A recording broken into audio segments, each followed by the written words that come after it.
اسلامی نظریاتی کونسل ایک آئینی ادارہ ہے، آپ کی نمائندگی نہیں ہے۔ فیڈرل پبلک سروس کمیشن میں آپ کی نمائندگی نہیں ہے۔ ایک سر جیسے ہے ادارے میں آپ کا پانی جاتا ہے، اس پانی کی تقسیم میں آپ کی نمائندگی نہیں ہے۔ اسی طرح پبلک سروس کمیشن دوسرے فیڈرل سینٹ کورٹ میں آپ کی نمائندگی کیوں نہیں ہے؟ ایک شاعر نے کہا کھچتا اول چون شود چون حد میں مارے کش تاسو یا میرا دیوار کش۔ یہ جو 71 منزلہ بلڈنگ ہے، اس کی بنیاد ہی غلط رکھی گئی ہے۔ اصل بات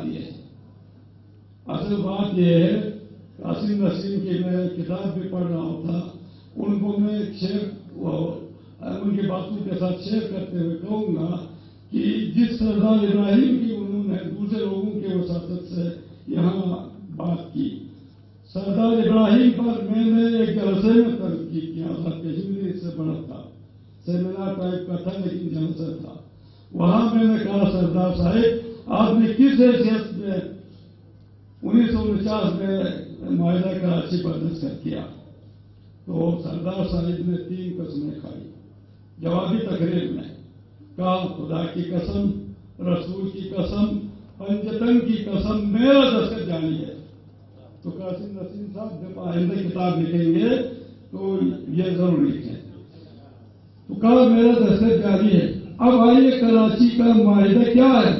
اس معاہدے میں انہوں نے غلطی یہ کی، گلگت اور لداخ پر پاکستان کی حکومت ہوئی، لکھا ہوا گلگت پر تو حکومت آپ کر رہے ہو، لداخ پر آپ کی حکومت نہیں ہے، اسی لیے ٹیکنیکلی وہ معاہدہ غلط ہے۔ تاریخی طور پر انہوں نے تاریخ دہرائی، میں بھی محظوظ ہوا۔ واقعی 1947 میں جب ہم لوگوں نے آزادی حاصل کی، 14 اگست 1948 کو پاکستان آزاد ہوا، ہم نے کسی سے ویکیشن نہیں لی، نہ ہمیں نہایت معذرت کے ساتھ قائد اعظم نے کہا، نہ سردار عبدالرحمن نشتر نے کہا، نہ لیاقت علی خان نے کہا، نہ کسی اور نے کہا کہ آپ پاکستان میں شمولیت اختیار کریں، جدوجہد کریں۔ جب سنا پاکستان میں تحریک چل رہی، وہ پاکستان بن رہا، تو یہاں خود بخود لوگوں کے جذبات ابھرنے لگے۔ انہوں نے لوگوں کو یہاں سے بھگایا اور اتنا بڑا علاقہ قائد اعظم کے حوالے کیا، پاکستان کے حوالے کیا تحفے کے طور پر۔ روایت یہ ہے جب تحفہ دیا جاتا ہے تو جوابی تحفہ بھی ملتا ہے۔ جوابی تحفہ کیا ملا؟ FCR پلس محمد عالم، 56 انچ کا محمد عالم ہمیں ملا۔ اسی لیے میں نے کہا کہ روز اول سے ہی غلطیاں شروع ہوئی ہیں۔ بھائی آپ کہتے ہیں چلو بلتستان میں ان جو ہیروز تھے ان کی سروسز کو ریکگنائز کرتے ہوئے آپ پولیٹیکل ایجنٹ بن جاتے ہیں، گلگت والے ہیروز کو کہتے ہیں یا آپ بن جاتے ہیں اخلاقی طور پر، لیکن برداشت نہیں کیا۔ اب تک وہی بے برداشتگی کا عالم ہے جس کی وجہ سے یہ ملک جو ہے مختلف مسائل کا شکار ہے۔ برداشت نہیں ہے، وہاں سے کیا ضرورت تھی سیالکوٹ اور مانسہرہ سے بھیجنے کی؟ یہاں افراد کی کمی تھی اور وہ سلسلہ اب تک چلتا ہے۔ تو ہمارے نوجوانوں کے جو جذبات ہیں، مختلف ان کے خیالات ہوں گے، مختلف تاثرات ہوں گے، ہم کسی پر کٹگڑ نہیں لگا سکتے، ظلم و زیادتیاں ہوتی رہی ہے۔ آپ نے کہا کہ گلگت بلتستان کو 100 سال تک، یعنی گلگت بلتستان کو متنازع رکھنا ایک کیا ہے؟ بڑا جھوٹ ہے۔ میں کہتا ہوں اس صدی کا بڑا المیہ ہے گلگت بلتستان کو متنازع رکھنا۔ شاید فرحت اللہ بابر بھی یہی کہتے ہوں گے، زبان صرف ہوئی ہوگی۔ یہ اس صدی کا بڑا المیہ ہے کہ آپ نے ایک اپنے علاقے کو متنازع رکھا، اور لوگ کہتے ہیں علاقے شامل کرو، آپ کہتے ہیں علاقے ہمارے نہیں۔ یہی رونا ہمارا ہے۔ اگر یہ علاقہ متنازع ہے، آپ نے سینکڑوں بلکہ ہزاروں ایکڑ اراضی چین کو تحفے میں کیوں دی؟ کس سے پوچھ کر دی؟ کس UN لوگ سے آپ نے پوچھا؟ کس امریکن صدر سے پوچھا؟ کس ایرانین لوگوں سے پوچھا؟ نہیں پوچھا، اپنی مرضی سے ہمارا علاقہ چین کو وہاں سے ایک من سونے لائے، من سونے کا ایک زمین ادھر ہے چین کے قبضے میں۔ دوسری بات 62 میں آپ نے 1962 میں چین کے ساتھ اگریمنٹ کیا سرحدی، کس سے پوچھ کر کیا؟ اس وقت کیا UNO نہیں تھا؟ UNO تھا تو کیا کہ مسئلہ کشمیر پر اثر پڑا؟ مسئلہ کشمیر پر کوئی اثر نہیں پڑا، آپ نے من مانی کی، وہ الگ کر دے دیا۔ 20 سال تک اختیار لگایا، بیچ میں 6 سال رہے تھے، آپ نے یہاں ماشاء اللہ ای لگا، ماشاء اللہ کا ای زون بنایا، اس علاقے میں کس سے پوچھ کر بنایا؟ آزاد کشمیر پہ تو آپ نے ماشاء اللہ نہیں لگایا، کہا وہ ڈسپیوٹڈ ہے۔ اگر یہ ڈسپیوٹڈ تھا تو ادھر ماشاء اللہ کا زون ای کیوں لگا؟ ہم یہ کہتے ہیں زون ای سے آپ کو محبت ہے نا، آئین میں ایک لفظ ای شامل کرو، آخر میں ڈجٹ۔ آپ کے آئین میں اے ہے، بی ہے، سی ہے، ڈی ہے، ای بھی شامل کرو۔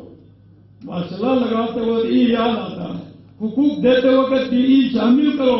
پارلیمنٹیرین سے میں بات کرتا ہوں، سوئے ہوئے پارلیمنٹیرین سے، اس علاقے کو ای کہتے شامل کرو یا اے میں شامل کرو۔ گلگت بلتستان بریکٹ میں ٹل ڈسپوزل آف کشمیر ایشو، اس کو صبح بنا، کون سا آسمان پھٹے گا؟ کون سی زمین پھٹے گی؟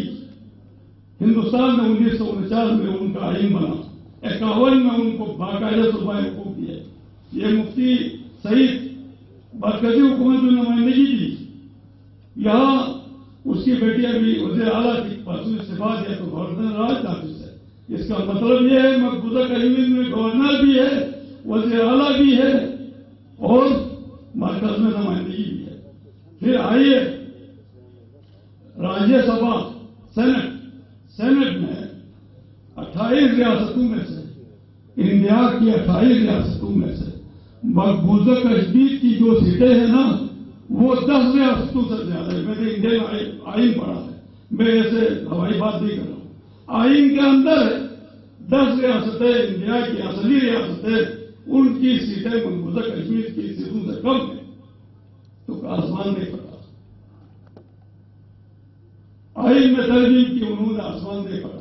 آج نے 1947 میں آزاد کشمیر کو صدارتی نظام دیا، آسمان نہیں پھٹا، مسئلہ کشمیر متاثر نہیں ہوا۔ کیا وجہ ہے کہ پاکستان کو یہ حقوق نہیں دے رہے؟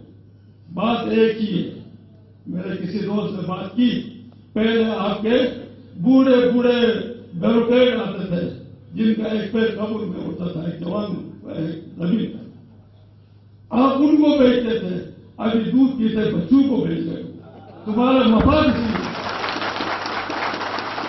میں جو سمجھا ہوں، میں مسئلیت کا شکار نہیں ہوں، میں کسی سے ڈرنے والا آدمی نہیں ہوں، میں بات سیدھی کروں گا۔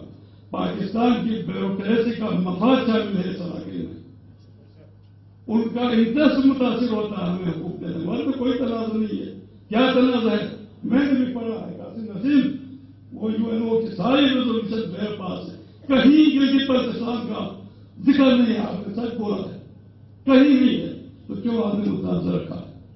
اور روز بروز امتحانات، روز بروز جناب علی، اور الٹا ہم پر الزامات، غداری کے الزامات، شک و شبہ میں دیکھنا، یار ہم وفادار ہیں، اگر ہم وفادار نہیں تو بھی تو دلدار نہیں۔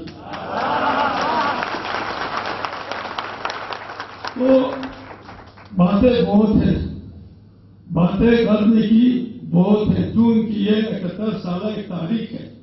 نیچر یہ ہے کہ ہمیں گمراہ کیا جا رہا، کوئی امبارگو نہیں ہے، کوئی انٹرنیشنل پریشر نہیں ہے، میں نے مثالیں دی، تو کیوں نہیں حق دیا جا رہا؟ یا اور دلیلیں کیا دے رہے؟ یہ لوگ آپس میں لڑن دیسی، اور بھائی تم نہیں لڑتے ہو، تم نہیں لڑتے ہو، اور پھر لڑانے والے کون ہیں؟ لڑانے والے کون ہیں؟ کل ایک بات ہوئی جہاں ہماری فوجیں لڑ رہی ہے، اس علاقے میں ایک آدمی نے طوفان بدتمیزی کی، ٹھیک، مجھے رات کو جگایا ایک چینل نے، تو میں نے اپنے تاثرات کا اظہار کیا، دوسرے دن سے اس نے شروع کی شرارتیں، تو لڑانے والے تم ہو نا،